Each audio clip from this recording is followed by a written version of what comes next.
Allez, aujourd'hui, on vous propose d'aller mieux, d'aller beaucoup mieux grâce à nos thématiques de Dons dit tout, une émission justement qui vous veut toujours du bien et qui se prépare autour de votre mieux-être. De la maîtrise de soi à la maîtrise de l'amour, qu'est-ce qui se cache derrière ce titre? Eh bien, on va poser la question dans un petit moment à mon invité Asma Chawki. Et puis, si vous, à la maison, vous galérez avec le sommeil de votre bébé, eh bien, nous, on a la solution pour vous, puisqu'on a fait appel à Maysoun Rahmouni, qui est consultante en parentalité, et on va en parler avec elle aussi dans un petit moment. Donc, pour l'heure, on y va. De la maîtrise de soi à la maîtrise de l'amour. Qu'est-ce que ça veut dire, Asma Chawki? Comment ça va, Asma? Très bien, merci. Tout va bien? Alhamdoulilah, tout va bien, merci. Alors, quel est le lien entre la maîtrise de soi et la maîtrise de l'amour? Nous avons l'habitude... Et pourquoi se maîtriser quand on aime? Au fait, c'est ça. Donc, normalement, quand on entend le mot maîtrise de soi, on a l'habitude de le relier automatiquement à la maîtrise des émotions. C'est-à-dire quand je suis dans une situation ou de conflit ou de colère, c'est-à-dire je sais comment gérer la situation, je ne crie pas, je n'agresse pas, etc. Aujourd'hui, moi je voudrais parler de la maîtrise de soi dans un sens un peu plus large.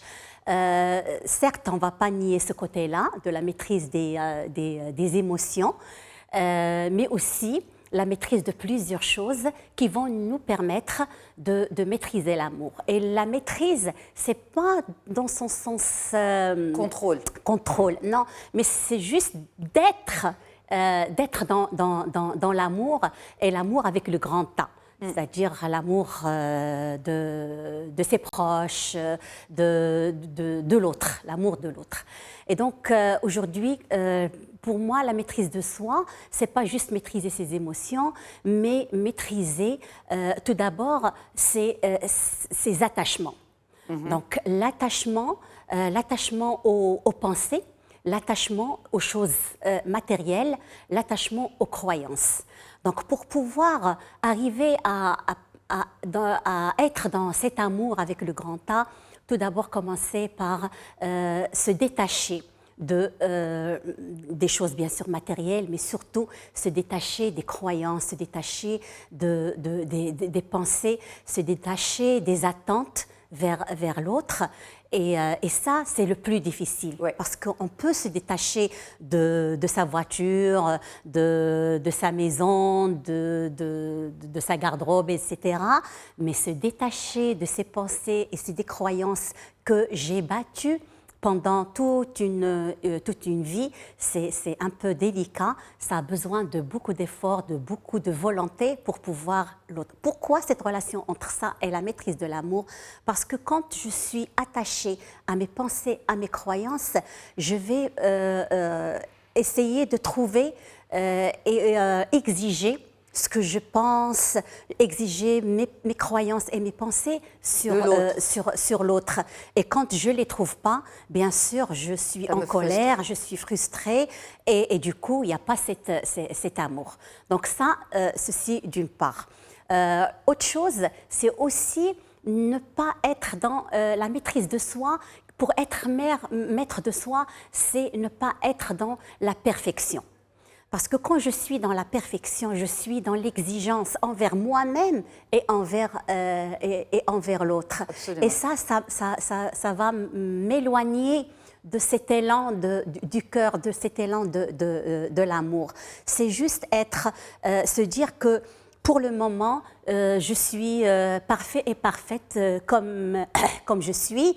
Et voilà, et si j'ai besoin de travailler sur des choses, oui, c'est bon, mais être dans l'exigence de cette perfection et exiger, c'est toujours en relation avec les pensées et les croyances. Être dans ça va m'éloigner de cet amour envers l'autre. Mais en fait, quand vous dites de la maîtrise de soi à la maîtrise de l'amour, mais quand vous l'expliquez, c'est presque ne pas chercher la perfection, c'est se, entre guillemets, démaîtriser, accepter de ne pas être dans le contrôle. Lâcher prise. Lâcher prise. Lâcher prise. Exactement. Parce que quand on dit de la maîtrise de soi, se maîtriser, c'est avoir le contrôle sur soi. Oui, le contrôle de ses pensées. Oui. Le contrôle de ses croyances. Le contrôle de la perfection. Contrôler l'autre aussi. Donc c'est ça. C'est ça. Donc quand moi, je suis maître de moi, ça veut dire que j'arrive à avoir plusieurs façons de voir des choses. Je change de perspective, je change de position, j'accepte la différence, j'accepte l'autre comme il est, et je suis ouvert à cet accueil-là et à cet amour. Mais le fait d'utiliser le verbe maîtriser, Ouais. il y a cette connotation du contrôle. Du contrôle. Du contrôle. Au fait, bien sûr, j'ai besoin à un certain moment, parce que les croyances et les pensées que nous avons, c'est un vécu de plusieurs années. Et donc, c'est beaucoup de travail, et je dois avoir le contrôle sur ces croyances. Sur ces croyances. Absolument. Je dois maîtriser ces croyances et ces pensées. Il y a aussi cette maîtrise de cette voix interne que nous avons, du bien, du mal, ceci est bon, ceci n'est pas bon, et par rapport à soi-même et par rapport à l'autre. Et donc, la maîtrise de cette voix que nous avons à l'intérieur de nous, qui n'arrête pas de ruminer, voilà, de ruminer, voilà, donc et de ruminer par rapport à nous-mêmes et par rapport à l'autre. Elle a besoin de maîtrise pour que je puisse être dans l'amour. Il y a aussi cette maîtrise de l'ego. Oui. Parce que qu'est-ce qui va nous éloigner de l'autre? Qu'est-ce qui va nous éloigner de l'amour? C'est cet ego-là qui se nourrit. Notre ego, il se nourrit de cette voix malsaine que nous avons. Il se nourrit des conflits, il se nourrit de la culpabilité, du rejet, etc.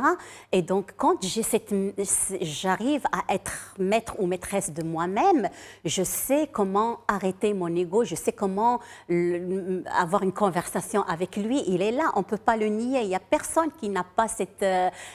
l'ego, ça existe chez tout le monde. Mais après, comment je le nourris? Est-ce que j'arrive à le taire? Je dis, voilà, merci, bon, ça y est, je sais ce que tu veux, mais moi, ce n'est pas ça ce que je veux, voilà ce que je vais faire, voilà le discours que je vais entretenir avec moi-même. Est-ce que c'est possible d'avoir cette lucidité C'est possible avec le temps, avec la pratique, parce que la maîtrise, pour maîtriser l'amour, pour maîtriser chaque chose, qui dit maîtrise, dit pratique. Et donc, si je ne pratique pas ce dialogue interne avec moi-même, si je ne pratique pas d'arrêter cette voix de mon ego, si je ne pratique pas cet amour vers l'autre, je ne vais pas y arriver. Donc, ce n'est pas quelque chose que je vais avoir du jour au lendemain. Il y a vraiment des techniques aujourd'hui qui vont aider ça. C'est vraiment, c'est surtout la méditation, le silence, la connexion à soi-même, le dialogue que je vais commencer à entreprendre avec moi-même, les affirmations de chaque matin. Tout ça va aider à avoir cette maîtrise de soi. Donc c'est tout un programme. C'est tout un programme, c'est tout un travail, on va dire. C'est tout un travail et qui a besoin, bien sûr, de prise de conscience. Il va y avoir, quand je décide de mettre en pratique ces choses-là, il va y avoir des va et des viens, et c'est tout à fait humain. Et la différence, c'est que quand il y a ce va-et-vient, il y a la prise de conscience. Je me dis, aïe, j'ai dit ça, j'ai fait ça, donc la prochaine fois, j'ai besoin de faire plus attention par rapport à ça. Et donc, c'est des habitudes qu'on va mettre en place, parce qu'il y a une prise de conscience. Voilà, il y a une prise de conscience et il y a une autoprogrammation qu'on a eue pendant toute notre vie.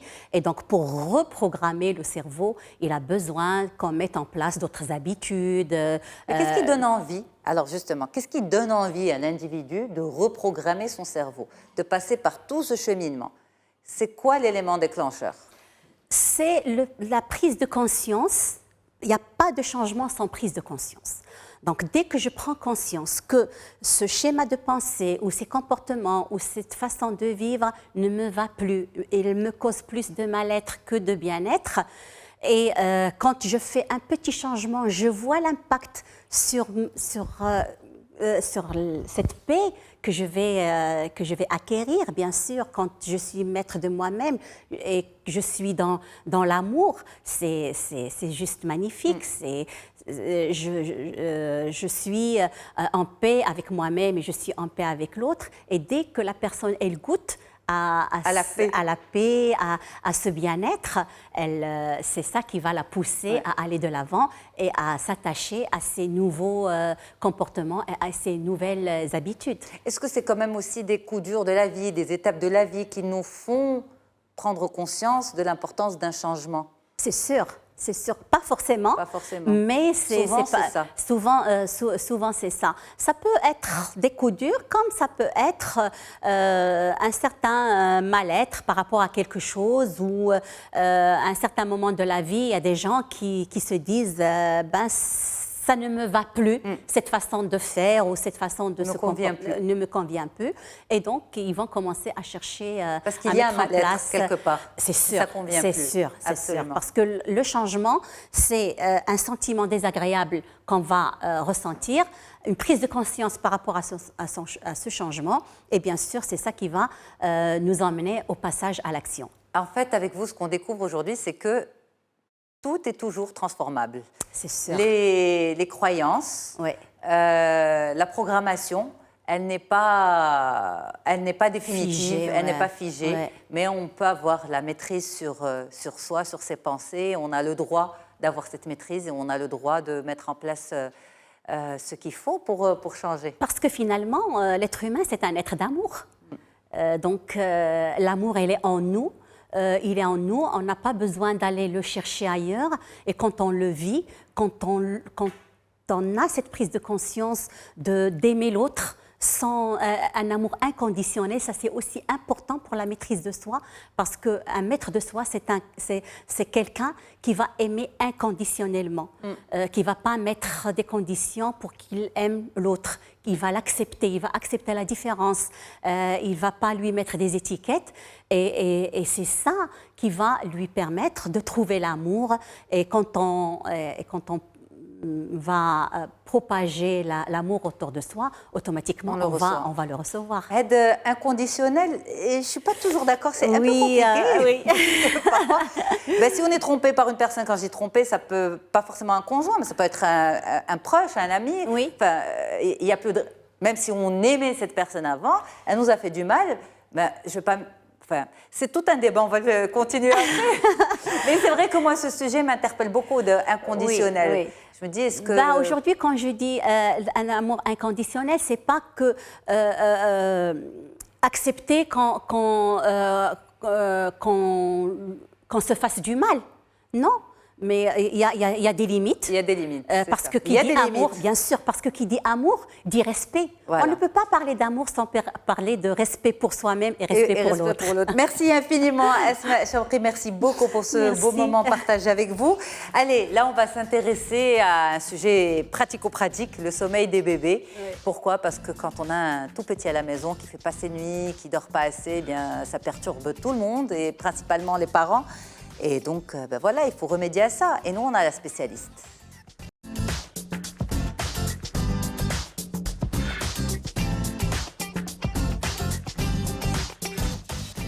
Alors, Messouna Rahmouni, justement, notre sujet sur le sommeil des bébés.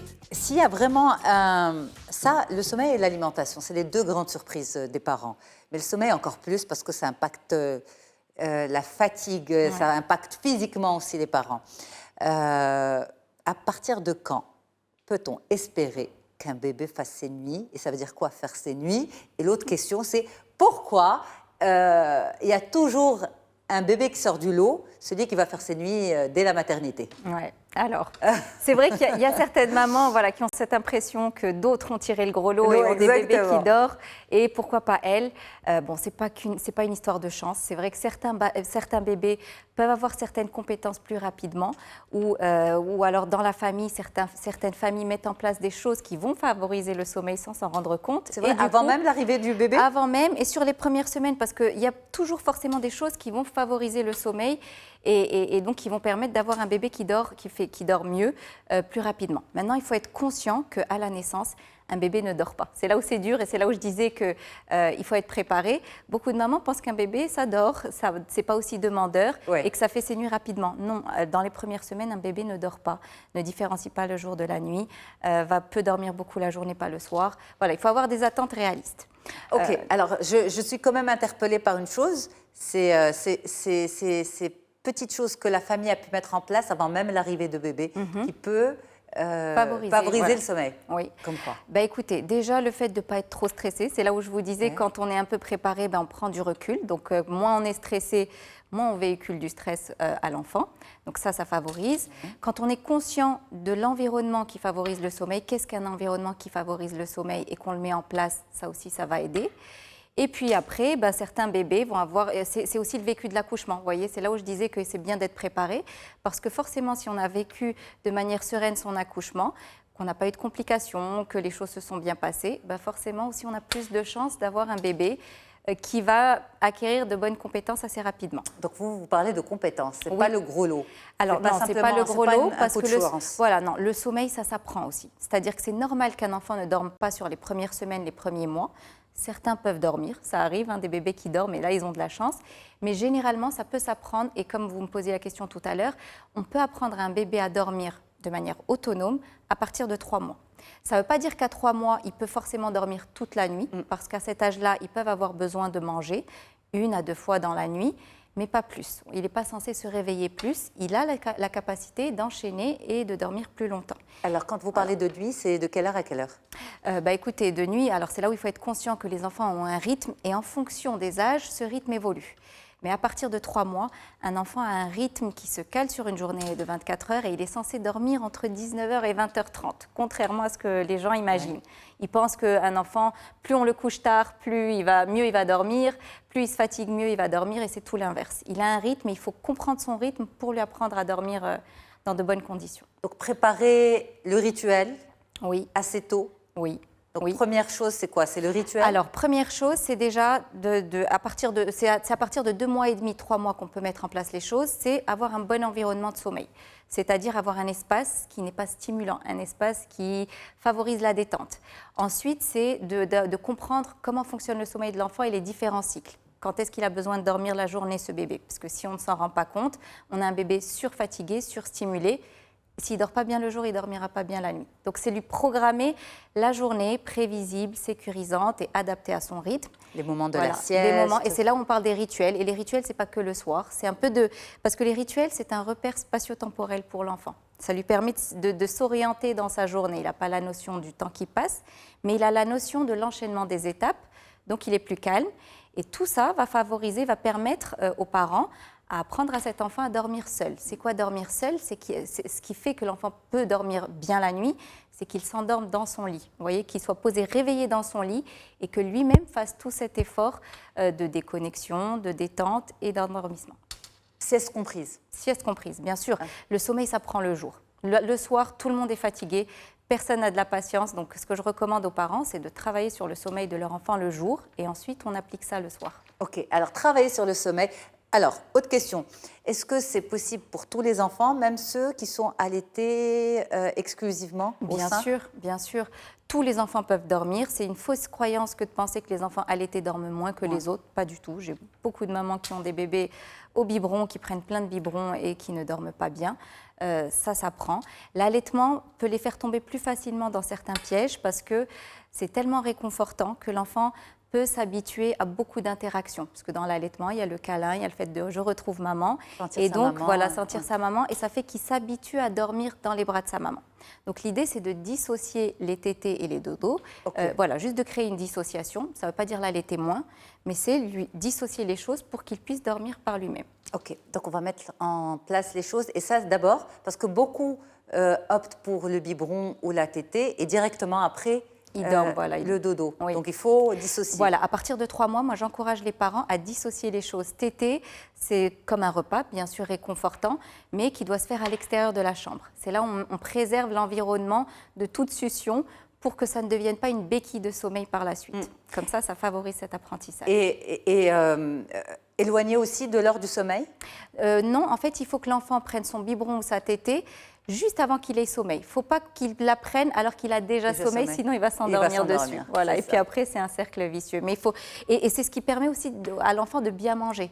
S'il n'a pas trop sommeil, il va bien manger et donc bien dormir ensuite. C'est ça. Et s'il a sommeil, ben, il va juste...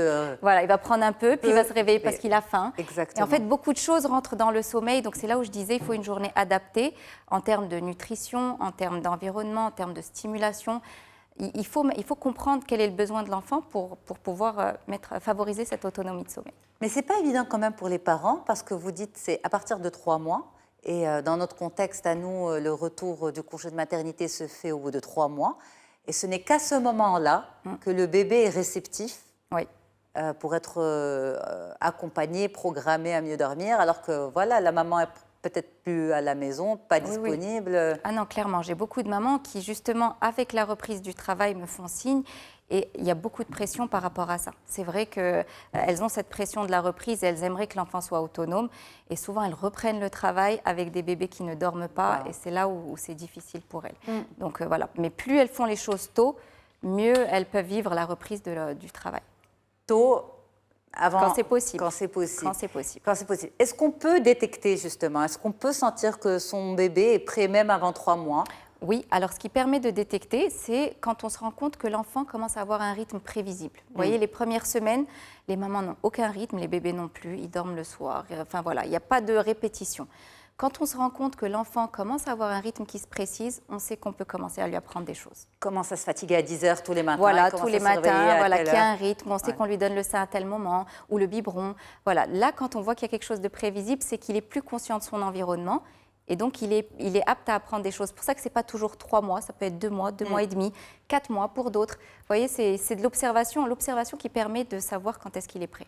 Alors, la question, est-ce qu'il faut laisser un bébé pleurer dans son lit? Non, alors pas pour moi, pas dans mon approche, surtout pas, parce que c'est important de comprendre que je fais en sorte d'aider les parents à apprendre à leur enfant à dormir, mais c'est essentiel pour moi de maintenir un attachement sécure. Donc pour moi, je pense qu'on peut lui apprendre à dormir sans passer par le fait de le laisser pleurer. L'idée, c'est d'être patient avec lui, de considérer qu'on peut lui apprendre à dormir. Il ne va pas apprendre à dormir du jour au lendemain.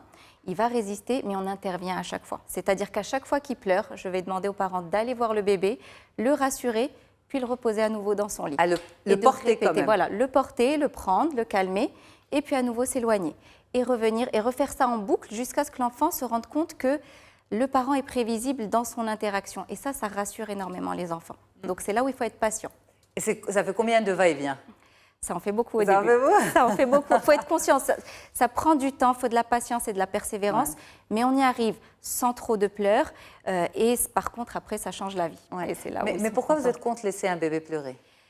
Parce que je pense que pour développer cet attachement sécure, l'enfant a besoin de pouvoir compter sur son parent. Un enfant va être beaucoup plus autonome s'il sait qu'il peut compter sur son parent, vous voyez, alors que ça a tendance à même retarder l'autonomie de les insécuriser, de les laisser pleurer. Un enfant qui sait qu'il y a son parent qui est là va aller explorer plus rapidement, contrairement à ce qu'on pense. Alors justement, et les caprices dans tout ça, est-ce que les bébés sont véritablement capricieux? Est-ce qu'ils peuvent l'être? Non, les bébés ne peuvent pas l'être. Par contre, les enfants qui, à 3 ans, à 4 ans, à 5 ans, qui ne dorment pas, oui, c'est sûr que ça peut être des caprices, ça peut être tout simplement des enfants qui n'ont pas appris à dormir. Ça ne passe pas, cet apprentissage peut se faire à n'importe quel âge, mais plus ils sont grands, plus il y a de choses à mettre en place. Mais il n'y a pas de caprice chez le bébé. Il n'y a pas de caprice. Alors, dodo dans le même lit que les parents ou pas?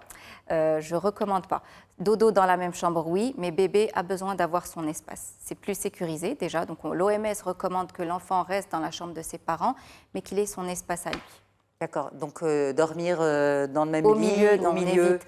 C'est même dangereux Ouais. pour la chaleur, donc on évite. Certains parents peuvent, voilà, en tout cas, dormir trop profondément, ça arrive pas moins aux mamans, mais voilà, en tout cas, c'est toujours un petit peu dangereux, donc on recommande que l'enfant ait son espace. Et puis après, c'est propre à chaque couple. En fait, chacun prend la décision de passer son enfant dans sa chambre quand ça l'arrange. Alors l'autre question aussi qui revient beaucoup, c'est est-ce que je réveille bébé pour le nourrir la nuit quand il dort ou même la journée quand il dort? Non, surtout pas, sauf si il est en sous-poids, en hypoglycémie ou que médicalement parlant, il y a quelque chose, qu'il est né prématuré. Dans ces cas-là, oui, le pédiatre peut recommander de réveiller le bébé. Mais si un bébé va bien, que tout s'est bien passé à la naissance et que son poids évolue bien, surtout ne pas réveiller bébé. Par contre, lui apprendre à bien dormir va l'aider à caler son rythme. Vous voyez, ce n'est pas en le réveillant qu'il va mieux dormir. C'est en ajustant sa journée et en mettant en place tout ce que je vous ai dit avant. Et quand il se réveille au milieu de la nuit, alors on va imaginer qu'il y a eu régression au bout d'un moment, parce qu'ils font ça. Il y a des phases de régression, voilà. C'est vrai. On est rassuré pendant quelques semaines, et puis Oui. un beau jour, enfin une belle nuit, ils font passer une nuit blanche aux parents. Oui. Donc à ce moment-là, qu'est-ce qu'on fait? Est-ce qu'on reprend tout de zéro? Est-ce qu'on rassure? Est-ce qu'on laisse pleurer? Qu'est-ce qu'on Voilà, alors justement, je préviens beaucoup les parents parce qu'il y a effectivement tout un tas de phases de régression, les pics de croissance, les bobos, les maladies, les poussées dentaires, les pics d'apprentissage. Ce qu'il faut faire, c'est rester sur sa stratégie. C'est-à-dire il faut patienter avec l'enfant. S'il se réveille d'un coup, c'est qu'il est gêné par quelque chose. Et il faut rester sur la même stratégie et la répéter. Surtout pas tenter tout un tas de choses. Prends-le papa, je vais essayer la poussette parce qu'il ne dort pas, ou alors peut-être les bras de cette manière. Quand on se met à faire ça, c'est là où on aggrave le problème. Voilà. On le surexcite en fait. Voilà, on le surexcite et puis il perd cette notion prévisible de notre interaction et il s'inquiète encore plus. Qu'est-ce qui se passe? Qu'est-ce qui se passe? Qu'est-ce qu'elle va me faire? Et du coup, il dort moins. Voilà. Mais Sona Rahmouni, merci infiniment d'avoir Avec été grand là. plaisir. Et pour tous ceux qui viennent de nous rejoindre et qui souhaitent revoir cet entretien dans son intégralité, eh bien, il est disponible sur notre site mediantv.com. À très vite, au revoir.